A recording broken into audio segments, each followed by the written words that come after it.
Josh. Dogs' names are Millie and Zoe. Millie is approximately 5 to 6 years old. She's a hound pit bull mix.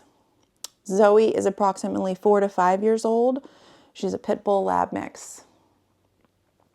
We have had Millie for 3 years and Zoe for 3 years and 2 months. So both dogs for about 3 years.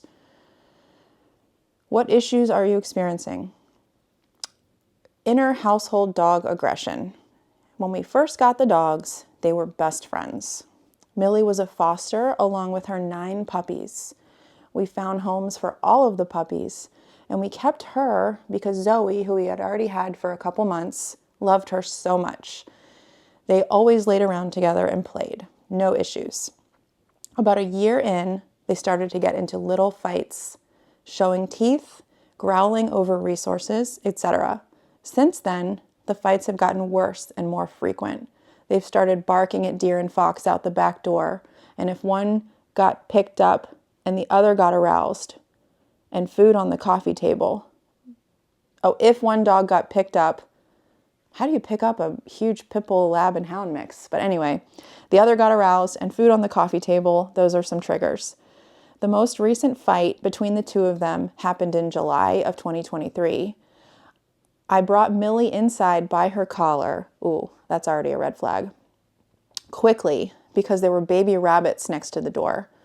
I shut the door and Zoe came up to her and attacked her. That fight sent Millie to the ER and myself to the human ER. Since then, we've kept them completely separated. While separated, they would still go up to each other with wagging tails and licking each other through the baby gates. Occasionally, I would have them on their place beds across the room from each other and on tiebacks, but that's the extent of it. To date, all fights have been within the home. They have never fought outside in our yard, on vacation, on the park, or on trails. I don't feel confident that I know what caused the fights. We have a 2.5-year-old toddler, and I thought the safest thing was to only have one dog in the house. Last week, we tried to rehome Millie to my parents, people who she is very familiar with. Within 3 days, she ended up getting into a fight with their dog, a 1-year-old female border collie mix. They were in the laundry room together. My mom walked through. The dogs got excited and started fighting. We always thought Zoe was the instigator, and now we're even more confused. Both dogs attended Sit Means Sit. We continued to use e-collars on a daily basis. Sit Means Sit helped with basic commands. Zoe is still very skittish while sleeping. If she's startled, she'll jump up and growl. Oh, Millie is very difficult to train. She was a neglected outdoor dog. We had to literally teach her how to be a dog. She's been anxious from the start, but much better. She still has anxiety in new places and on car rides. She listens most of the time, but definitely does not settle and relax like Zoe does. Millie tolerates her crate. She'll go in, but only on command and not on her own. She'll whine for a few minutes after. Zoe loves her crate, goes in on her own. We have tried to understand triggers between the dogs, but every time we think we have it figured out, they fight over something else. We can't leave food out anywhere. We try not to let them get wild in the house or any excitement. We keep them separated. We use the e-collar to correct things like barking at things outside. We have 4 cats. Both dogs don't have any issues with the cats. Both dogs are very excited when people enter the house. They bark with their tails wagging. Before we had them separated, they often pushed each other out of the way to get to the visitor. Neither dog has broken out of a crate. Neither dog has ever boarded somewhere else other than my house or my mom's. Walks are not bad. Neither dog has any reactivity.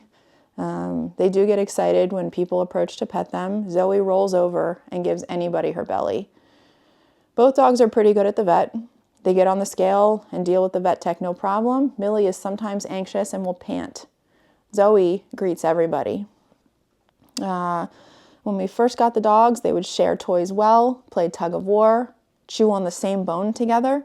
They don't play as much now, but never had any real issues over toys. Neither is aggressive over resources with humans. But, now this is so interesting, sometimes will growl when the cats approach them eating. They both eat in their kennels. The cats will go up and rub against the kennels when they're eating. When it comes to human food, there has been 1 or 2 fights over food left on the coffee tables when one starts to guard it from the other. Since then, we never leave food out. Unfortunately, yes, I've been bitten breaking up fights. That's the question of, has the dog ever bitten another dog or human? They've bitten each other. The dogs have gotten in multiple small fights over the past 2 years. Most of the time we catch it quickly or break it up with no damage. In July of 2023, as discussed before, the dogs got into a bad fight. There was blood everywhere, like literally puddles of it. I was home alone with my 2.5-year-old daughter. I was the one who tried to break it up and got bit multiple times, arms and legs. Millie had to go to the vet where she was cleaned up. Zoe had a few cuts on her, but not as bad as Millie. The bites I had were in result of breaking up the fight. This past weekend, the attempt to rehome Millie to my parents, a dog she previously got along with, a fight broke out within 3 days. Millie was not hurt, but their dog had to go to the vet and get stitches. Both dogs are off-leash trained on an e-collar. We do have a tie-out cord for Millie since she just likes to go out and lay in the sun. We do not have a fence. Both dogs sleep in their crates. Top 3 training goals: Millie's anxiety, have a peaceful home again. That's loaded.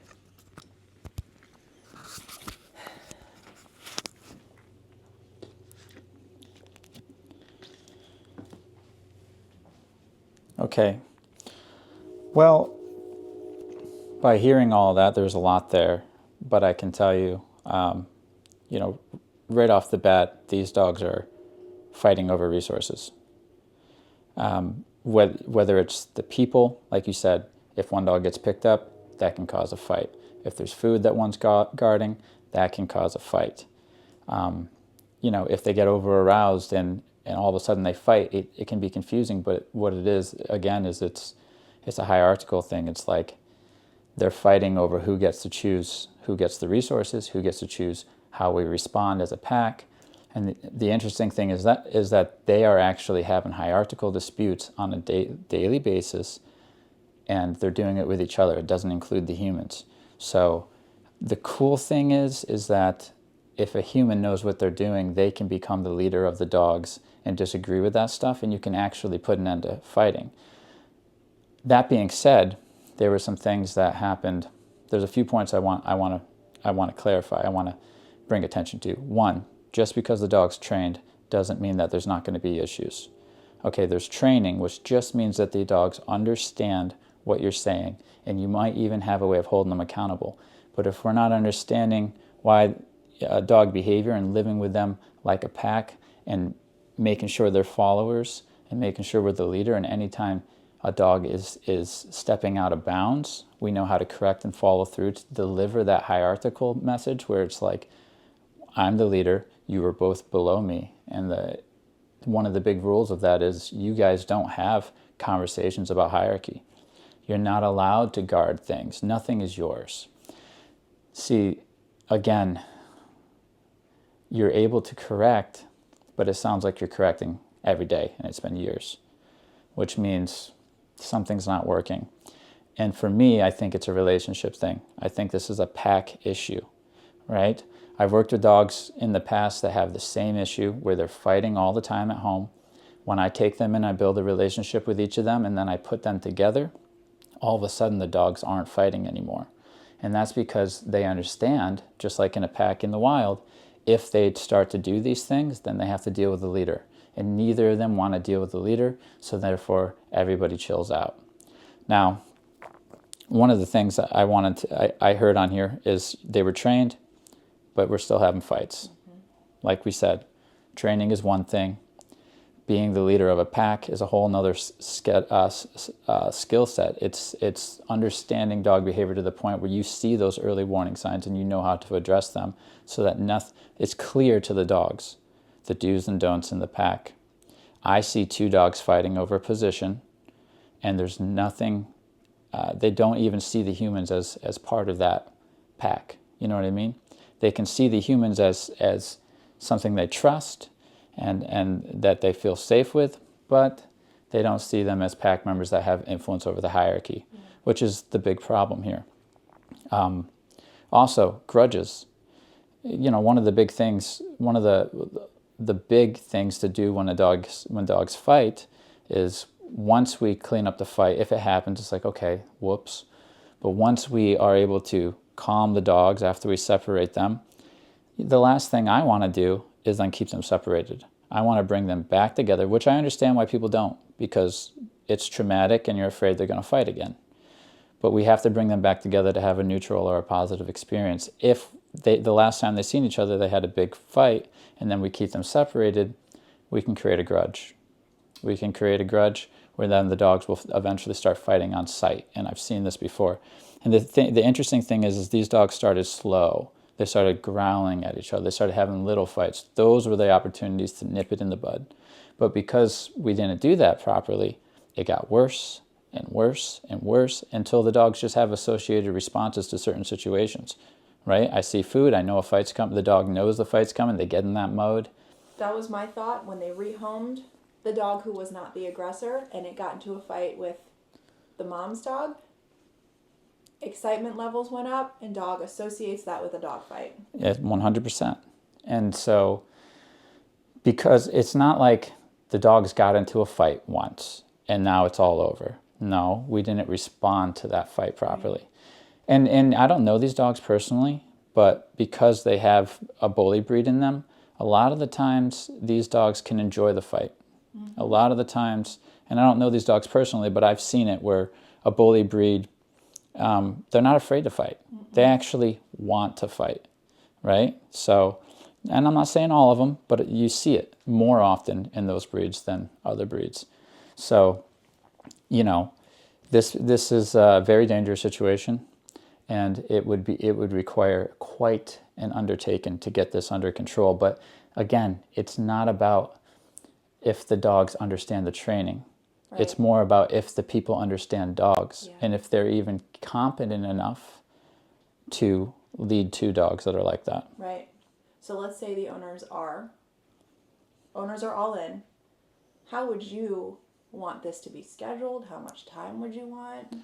I would want to take on. They're going to be overlapping and coming at the same time, mm-hmm. right? Even if one comes a little bit first or whatever, I would take the worst one first. Whoever they think the worst one. Well, they thought the worst one was going to be but the way Zoe, but then Millie started the fight with the parents' dogs. I could take them at the same time. It doesn't matter. But the thing is that I would be working them separately at first. Yeah. They're not even together first. Yeah. I'm building my own relationship and doing my own program with them separately while they're here. Once I have the right amount of influence over each of them, then I start putting them together. Yeah. And then I start working them together and repairing their relationship. But here's the thing. This is why it could all fall apart as soon as they go home. Mm-hmm. This is why. Because I'm holding it together. Yes. Who's holding it together? The leader. Yes. So that's the thing. It's not that they received poor training. No, they could go to Caesar Milan. Perhaps you didn't receive any training. I don't want to say you received poor training, but maybe you received the wrong type of training. This type of stuff, this is more than just rehab for the dogs. This is also making sure the humans get enough education and experience that they truly understand dogs and what to do and correct the early warning signs of a dog being disrespectful and seeing the house and the resources in it as theirs. It's as simple as, we say these underlying rules all the time, like we send the message to the dogs that nothing's yours unless I give it to you, and if I give it to you, I can also take it back without an issue, right? That leads a dog to believe nothing in the house is theirs, which means they're not going to be guarding over it. Also, if you try to do that, you have me to deal with, and you understand that you don't want to do that, so that keeps you away from that behavior.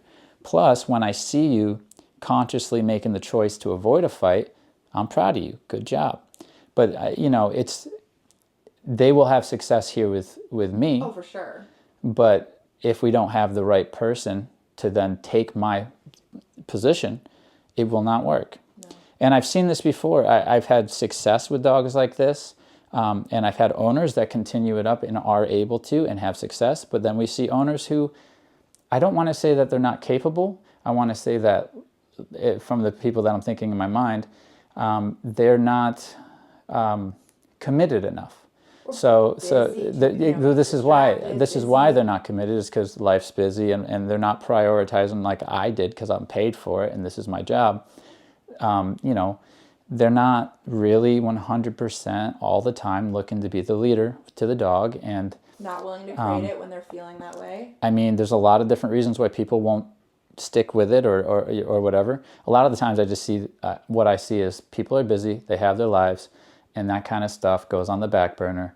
If we're doing good for a while, and then all of a sudden there's a fight, and then, and if you don't understand, here's the thing, is the fact that, and I'm not trying to be mean, I'm just trying to help and be honest and give you some advice here. The fact that you can't understand why they're fighting is a red flag for you as the leader. It's not good. It's, for me, it's very obvious why they're fighting. Yeah. It's every situation that you described, they're fighting for the same exact reason. Yes. So for you trying to find a specific trigger, like, is it people? Is it food? Those are all the same thing. Yes. Resource. Yes. Something the dog wants. Yes. They're fighting over what they want. And maybe they don't want it in this moment, but now I decided I do. But they don't want the other one to have it. It's generalized to just fighting over resources. So if you're trying to say, well, it's food on the coffee table, it's not just food on the coffee table. Yeah. Well, it's when somebody gets picked up, it's nothing. It's not that. It's the dogs are fighting over position in the hierarchy and resources, which is why dogs fight. And you've allowed it. So if we have 3 dogs, if 2 of them were fighting, oh, not in my house. That's my mentality. You have to have that mentality. Right, and that mentality leads you to figure out how to correct and do your study. Listen, you got 2 bully breed mixes. You know what I mean? And when they say, judging by how they're fighting, it's probably heavy on the genetics with the bullies. I bet you if I look at these dogs, they look like pitties. Yeah. And then the shelter's just like, oh, it's a lab mix or something. First instinct, how much time? Oh, this is an extra case because there's 2 fighting housemates. So I personally don't want a restriction. Yeah. I would want to go till it's finished, but generally it's somewhere, minimum of 8 weeks. Okay. But if I need 10, if I need 12, because the thing is, there's more to it. Yeah. If I was to do them separately and they lived in separate houses, that basic, 8-week program that we do for the aggression and for the rehab, that'll work. But then I have an extra job to do. Yeah. I have to then take these 2 dogs and form a pack. I have to work them together, so once they're finished or they're where they need to be, I then need to work them together. So for me to feel comfortable, it's a minimum of 8 weeks, but if I need those few extra weeks to put them together and put them in situations and really teach them their role amongst one another, it could be 8 weeks, it could be 10 weeks, it could be 12 weeks. It's a specialized kind of case. And it's almost like the perfect storm, like bully breeds, fighting, oh man. I mean, they went and got in the house. Yes, and also, we got a form for fighting dogs a couple weeks ago, but they're both corgis and they're both like 17 pounds, and that does make a difference. It does, and so, but also within that time, the reason why we want a lot of time is because once I get the dogs to the point where I feel like they're ready to go home, these particular types of situations we need to spend extra time with the clients. So the clients need to come. It's not like you get one go home and you go home. We're going to need to, do multiple sessions together while the dogs are still here to see where the human's at. What do they need to learn? Where's the weakness? Where is it coming from? Because, the dogs have training. Right. So you're able to correct, but it's not working. It's not working, especially if you're correcting regularly for the barking out the window, for an example. Yeah. It's like, we're still correcting for that. I know. So you're still correcting for that. It's like, cool. That's something's not right. And so for me, usually with the corrections, if they're not working like that, it's generally a relationship issue and a follow-through issue. Like, what do you do after you correct the dog? You just correct the dog and that's that? And leave them still Or looking out the window? is there some type of social influence where you go through and you're talking with the dog, if you will, with your body language and all this to really get the message across? So it sounds... It's loaded. Yeah, it's a mess. It's loaded. It's a mess, and it would be a huge undertaking for us. It's like us asking, you know, a contractor, hey, what's it going to take to put electricity down at the field? It's like, it can be done, but here's how much it'll cost. Here's how long it'll take. You know. Yes, but and then do that? Also, you know, what would separate something like this is like, living animals. Well, they're going to have to teach me how to keep the maintenance up on this electric, you know, or whatever, which I don't know the first thing about putting electric in or anything. Are you committed to learning the maintenance of keeping up with this electric? You know, it's a lot of variables. And now that the dogs are both aggressive towards other dogs, giving them away to somebody else is just giving away a problem. Yep. So we have a problem, now you're just going to put that problem in another house, and eventually, you know, enough fights down the road, the dogs lose their lives. Absolutely. It's just what happens. Yeah. So is what it would take from the person, and it's asking a lot, but it is what it would take, is like, this is not your life. Like, you are dedicated to figuring this thing out. It's right up there with, and you know, with a 2-year-old and with probably a career and family. It's like, do you even have the time in your life to commit to do this? Because it is going to be on the forefront of your brain for a good long time. And if you do want to keep the dogs, would you be willing to live with them in a crate and rotate type? Because if you crate and rotate, that takes the risk down to 0. Well, if you're going to crate and rotate, then I won't need 12 weeks. Right. You know what I mean? Yeah. You know, if you're going to crate and rotate, that'll change it. Yeah. That'll change the story. That would be what I would do. Because, but who wants to live that way? Nobody wants to live that way. But you give either of these dogs away to somebody else, even a shelter, it's somebody else is just not going to. They're always going to be a liability at this point, because if the leadership slips, listen, they've been living this way for a long time. They've had the taste of it. Do they enjoy it? I can say at least one of them probably does. Statistically speaking, somebody's enjoying the fights and wanting to fight. You know, somebody is. You know, if both of them don't want to fight and they're trying to avoid it, you're not going to see somebody say, let me guard this. Yeah. They're choosing to guard it because, you know, unfortunately for some of these breeds, it's fun. You know, so. Thank you so much, Josh. You're welcome. Appreciate your input. Yeah, just know this. I heard, you know, the confusion of why these dogs are fighting. We're going to say it one last time. They're fighting over resources and hierarchical disputes. Who gets to choose who gets the resources and how to deal with situations. They formed their own pack, and you have nothing to do with it. You're just keeping them alive, keeping them safe, while trying to keep them safe. And you open doors and you feed them. Yes. And that's and here's the thing. This is why they're fighting when you pick them up. You are a resource, and you're allowing yourself to be a resource. So that's not a good position to be in. That you're just seen as a resource. Ooh. They need to see you as part of the pack, and more importantly, top of that pack. Absolutely. Then guess what? Then you can say no, knock it off. And they care. And then guess what happens? They don't fight. Absolutely. And I know it sounds like that, that can't possibly work, but it does. Yeah. It stops fights. Thank you, Josh. You're welcome.